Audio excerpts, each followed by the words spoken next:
ها حبت حبت انا ما كانوا بقى هذا سائل كاويل عيد وحبا كوما دمسنيو عيد وحبا كوما دمس عادر وحبا لا inii dhimi maayniyo soo dhawaada daawadayaasha sharafta waxay idinkaga dabageyn doonaa dhammaan macluumaadka xasaasiga ee ka taagan ee galbeedka ee Soomaaliland halkaasi oo ay ka dhashay qasaari ugu xooganaa iyo sidoo kale maxaabiis tiro badan oo laga qabtay jabhada beelaha Ciisaha kuwaas oo loo gacan galiyay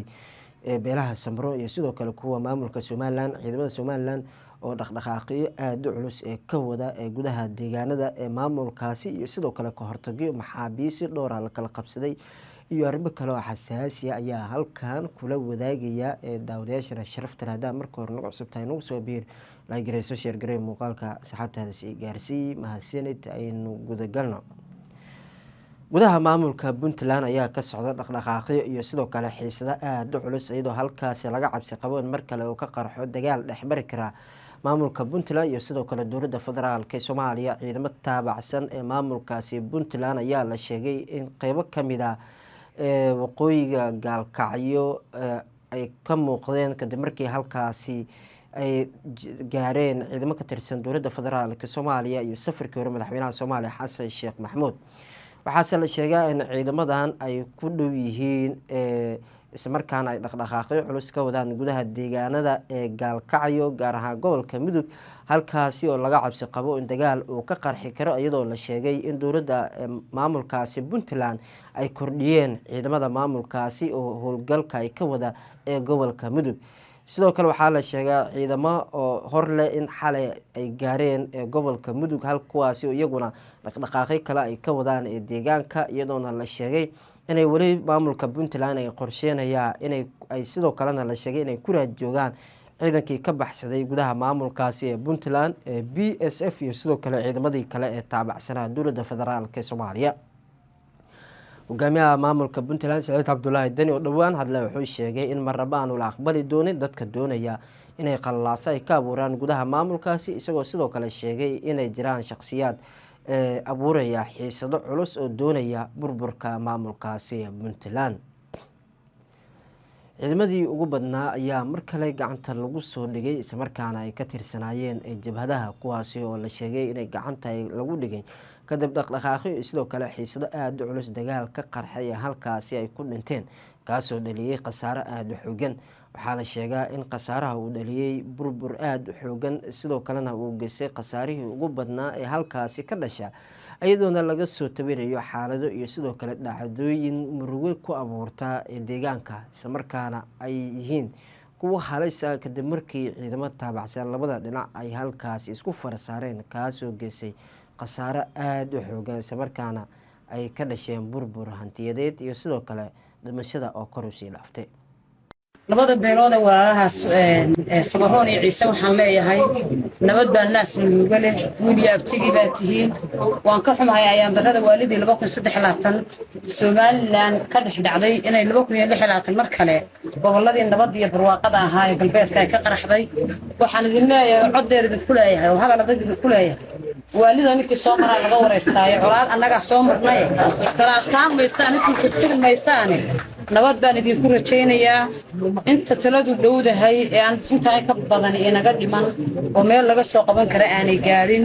waxa idin leeyahay halka ku joojiya nababaaq nabadeed baa idin dirayaa golaha dhaqanka ee Jamhuuriyadda Soomaaliland ugu horeeyo suldaanka Suldaan Maxamed Daawud Suldaan Maxamed suldaanka gobosha ee qadada leh aan maanta casuumaddiisa fadhinayna casuumay waa Suldaan Maxamed Suldaan Xasan Suldaan Bareer golaha dhaqanka siyaasiyiinta haldoorka galbeedka Soomaaliland oo dhan xakan fadhiya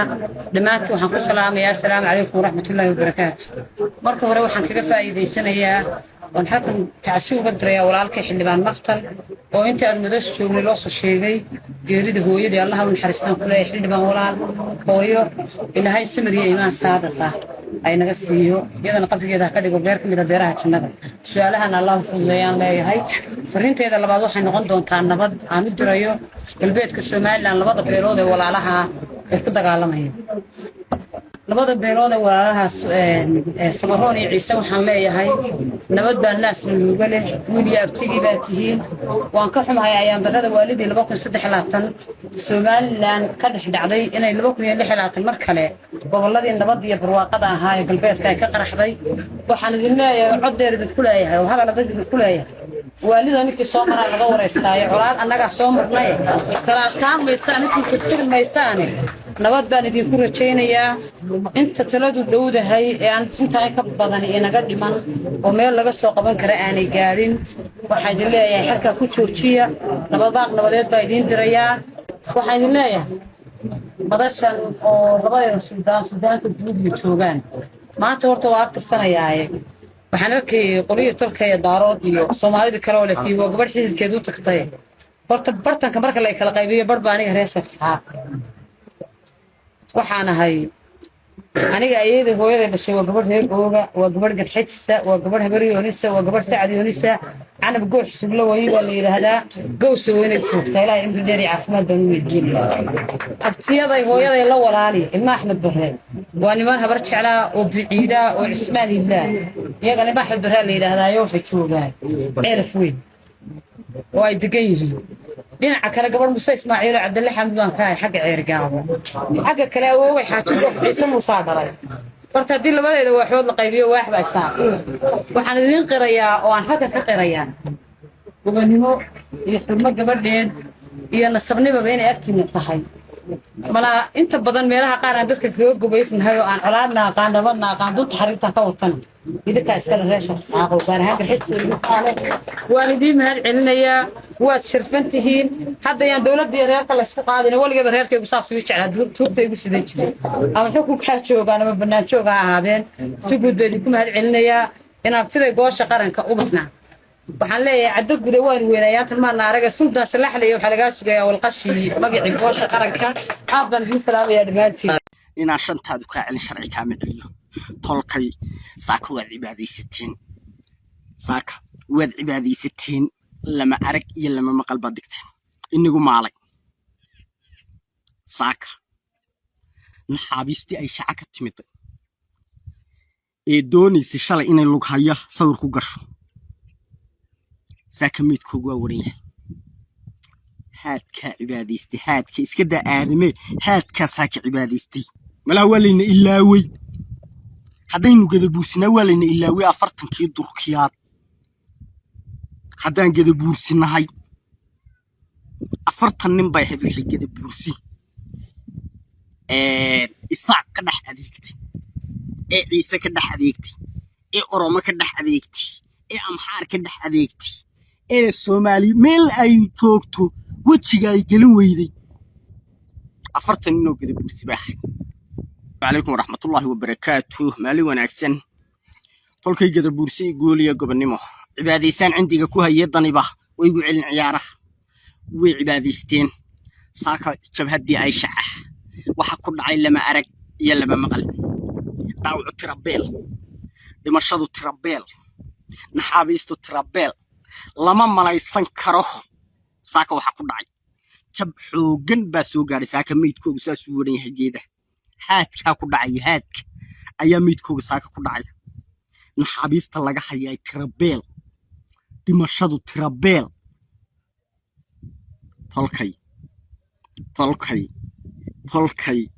tolkay guul iyo gobonimo 2026 baa la joogaa nin aan intaay ka celin nin aan shantaadu ka celin sharci kaama celin 2026 baa la joogaa waqti la isbaryo lama joogo waqti la soo saasiyo lama joogo waqti cid kale loo hogaansamo oo la maqlo lama joogo waa la dhaafay kaasa wax iskaga celinayaa ayaa wax iskaga celinayaa inaan shantaadu ka celin sharci kaama celiyo tolkay saaka waad cibaadaysateen lama arag iyo lama maqal baad digteen inigu maalay saaka naxaabiistii ay shaca ka timid ee doonaysa shalay inay lug haya sawir ku gasho saakamiidkoogu waa waran yahay haadka cibaadaystay haadka iska daa aadame haadkaasaa ka cibaadaystay naxaabiista la hayo lama koobi karo tolkay 2026 baa la marayaa dadku gadabuursi haddii lagu soo duulo libin lagama sii sido gadabuursi laga guulaystay taariikhda meelna kuma qorno gadabuursi dagaal lagu soo qaaday taariikhda meelna kuma qorno oo laga adkaaday taariikhda meelna kuma qorno 40kii durkiyaad yaa malaha waa layna ilaaway haddaynu gadabuursinaa waa layna ilaaway 40kii durkiyaad haddaan gadabuursinahay 40 nin bay ahayd wixii gadabuursi isaaq ka dhex adeegtay ee ciise ka dhex adeegtay ee oromo ka dhex adeegtay ee amxaar ka dhex adeegtay ee soomaali meel ay joogto wejiga ay gelin weyday 40 nin oo gadabuursi baa ahayd annagu dadka isbuunbuuniyo ma nihin dadka taariikh beena sheegta ma nihin dadka faanka la da'daana ma nihin 40kii durkiyaad 40 nin oo gadabuursiyay ahaayeen aw roob laafteed ka soo adeeganayay ciise dhexdeeda waa halkii candhuufo iyo cadiita waa halkii shalay buu xadhagaalaha boqooyin darkooda hiraabuuya gablay maanta hulka gaawahan diraafinaya war maxaad baala laba markuu lahaa waa la garanayaa halka yahay yaa ina waabla ka dhex adeegsanaya isaaq dhexdeeda war ma fahanti gadabuursi niman lagu degdego maaha niman taariikhda meel lagu jabiyay taariikhda gadabuursi lama hayo oo inta dagaal lagu soo qaaday dhul ay leeyihiin lagu qaatay wallahi meherad ay leeyihiin gadabuursi oo meel lagu qaatay ama lagu dulbiyay haba yaraatay taariikhda kuma jirto cilmigayna dabaalaya ya aqliga ayayna dabaalaya waantan dadka dheernahay waa inta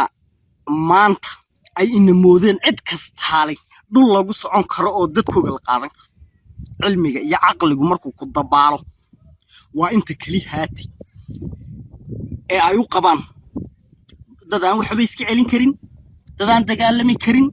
dadaan tamar lahayn dad dhulkooga la qaadan karo intay u maleeyeen waa inta والله 20 كيلومتر جبوتي ku dhisantay baa la waayay iska daatan iska dah saleelo damacday iska dah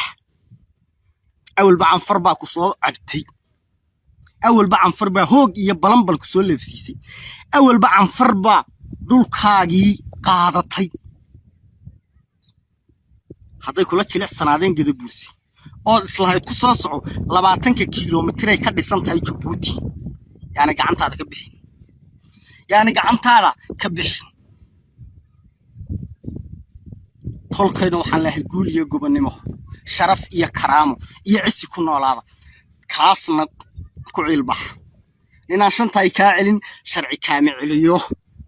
2026 baa la joogaa ninaba haysoos dhigina taariikhdini waa inaad dadka bartaan dadkan waa dadkii dambe way laaween waa inaad bartaan